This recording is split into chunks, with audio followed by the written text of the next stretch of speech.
For just £5 a month, you can get early access to all of our podcast episodes, copies of our script, access to further information, and that is just the tip of the iceberg. Head over to patreon.com/Sunday Night Mystery. £5 a month. That's cheaper than 15 minutes of parking at Bristol Airport. Yeah, I know, it's crazy, isn't it?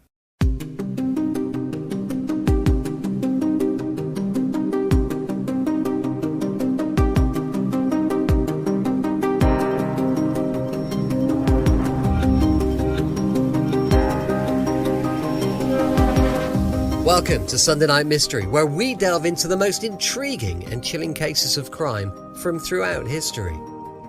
Tonight, we're delving into the enigmatic case of Britain's richest criminal, John Goldfinger Palmer.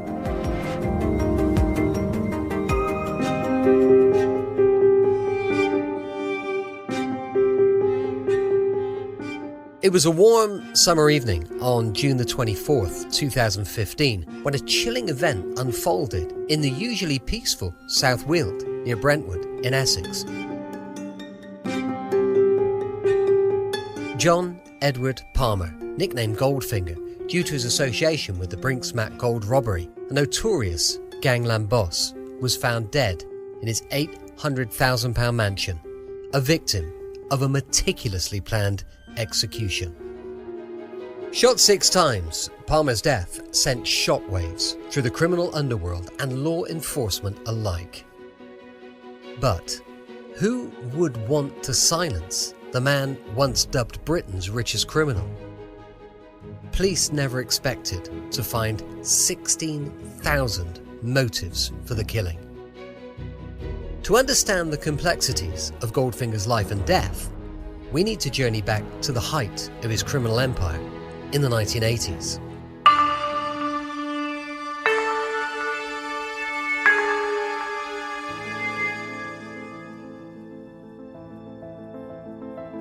He ran a gold and jewellery company, Scadlin Limited, in the Bedminster area of Bristol, with business partners Gareth Chappell and Terence Patch. Palmer and Chappell had been arrested in 1980 when they worked together selling furniture. The two men were charged with obtaining credit on furniture by providing false references, with Palmer receiving a 6-month suspended prison sentence. His rise to infamy began with the discovery of his involvement in one of Britain's biggest heists.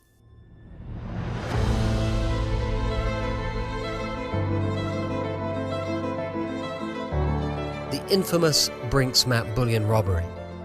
While his associates faced justice, Goldfinger managed to evade capture, fleeing to the sun-soaked shores of Tenerife.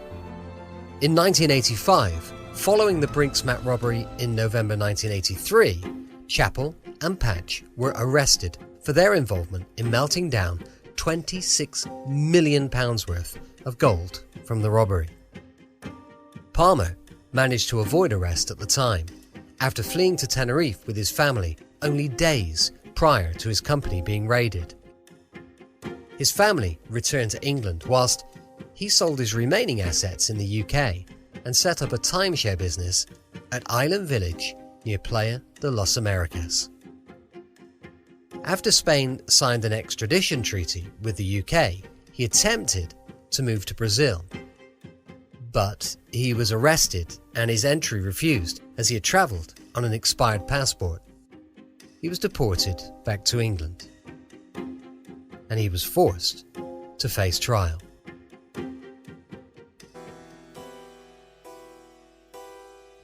Despite Palmer admitting his part in melting gold bars from the robbery, he was acquitted during the trial in 1987, claiming that he wasn't aware they were stolen.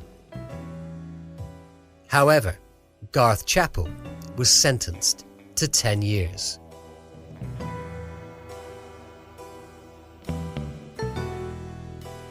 The long arm of the law eventually caught up with him, and he stood trial for his crimes.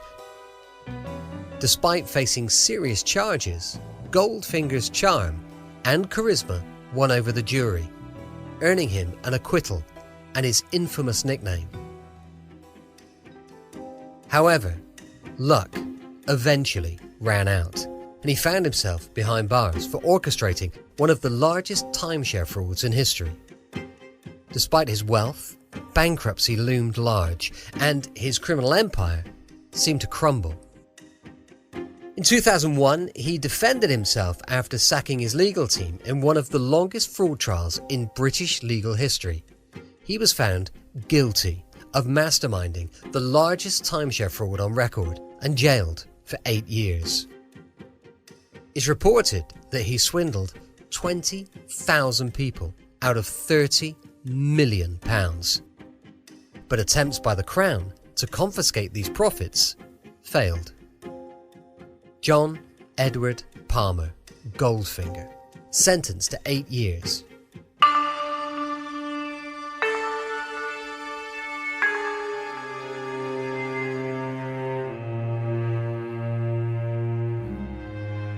He served just over 4.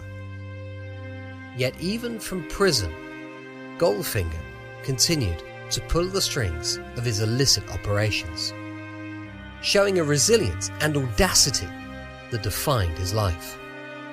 His fortune at the time of his conviction was estimated at £300 million, but Palmer was declared bankrupt in 2005 with debts of £3.9 million. In 2015, it was alleged by the Times newspaper from leaked files that Palmer was protected from arrest and investigation by a group of high-ranking corrupt Metropolitan Police officers. Then, on that fateful summer day in 2015, Goldfinger's reign of crime came to a violent end.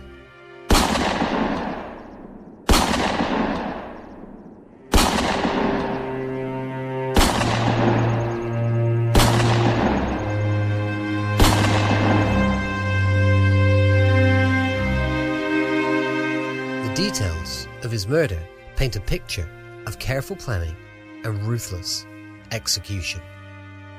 John Palmer was murdered on the 24th of June 2015 at the age of 64 in his gated home in South Weald, near Brentwood in Essex, by means of gunshot wounds to the chest.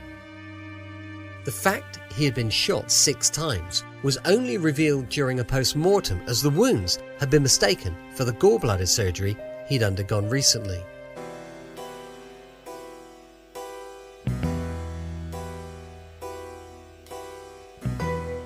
It was later revealed that at the time of his death, Palmer faced charges in Spain for fraud, firearm possession, and money laundering. It was only after his death that it was revealed that in addition to his activities in Spain, Palmer also opened the first Russian timeshare company in the 1990s. According to a BBC television investigation, Palmer was under electronic surveillance by a secret police intelligence unit for 16 years prior to his assassination. The Serious and Organised Crime Agency had gathered intelligence on Palmer due to concerns of corruption in the Metropolitan Police. But who orchestrated this brazen act? Was it a disgruntled associate seeking revenge? Or perhaps someone threatened by Goldfinger's potential cooperation with law enforcement?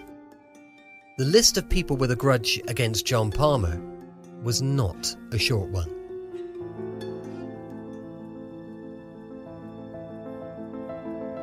As investigators sift through hundreds of leads and witness statements, one thing remains clear. The shadow of Goldfinger's past looms large over his untimely demise. On the 4th of February 2017, a 50-year-old man was questioned on suspicion of Palmer's murder. The man was not arrested but volunteered to be interviewed at a police station in the UK.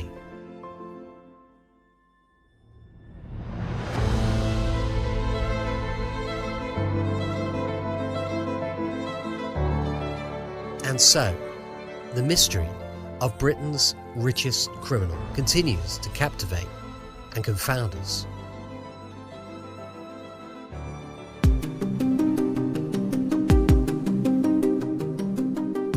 Join us next time for another episode of Sunday Night Mystery and journey once again into mysteries of the night.